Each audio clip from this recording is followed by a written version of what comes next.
Yes, ku Progen Media tugamba bugambi gwe yonna gy'osinziira okusobola okubanga weekuumidde ku mukutu tugamba ekyo ky'okola okola ky'amaanyi era tugamba nti weebale kusubscribinga era weebale kunyiga n'ako kade kusobola kubanga updates zonna ezeetooloola mu ggwanga lyattu Uganda ozifuna bulungi nnyo era tugamba abantu baffe yonna gye musinziira tubeebaza okubanga ku mukutu kwe muli era nga n'essaawa zino amawulire agaakagwawo ge tukuleetedde ge mawulire agakwatagana ku Basajja wa Fred Enanga. Omusajja ono amanyiddwa nga Michael Oriech. Michael Oriech ne muganda we amanyiddwa nga Francis Ogwal nga bano basirikale bambi bafunye akabenje nga bava gulu nga bajja Kampala era nga akabenje kano kaguddewo mu kifo ekimanyiddwa nga Diima.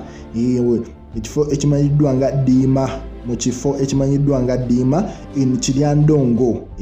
Akabenje kano katuukiddewo era nga abakulu bano bombi babadde ba Luganda nga bava side zeri eggulu boolekera ekibuga Kampala basobole kubanga bagenda mu ddwaliro Mulago. Kyetamanyi kye babadde bagenda okima Mulago naye nga story eno yakagwawo kati it is a developing story. Tujja kuba tukuwa updates zonna ezinaaba ziddiridde naye nga bambi abakulu bano basobodde okubanga bava mu bulamu bw'ensi eno era nga ffe ku Progen Media tubagamba rest in peace. Kwe najo sinzira okusobola okubanga ku mukutu kwoli tugamba zino updates zigwawo essaawa yonna tuba tuzikutuusaako bw'oba tewanyiga kade ojja kusubwa ebintu bingi. Likinga video eno, commenting endowoozayo era subscribing.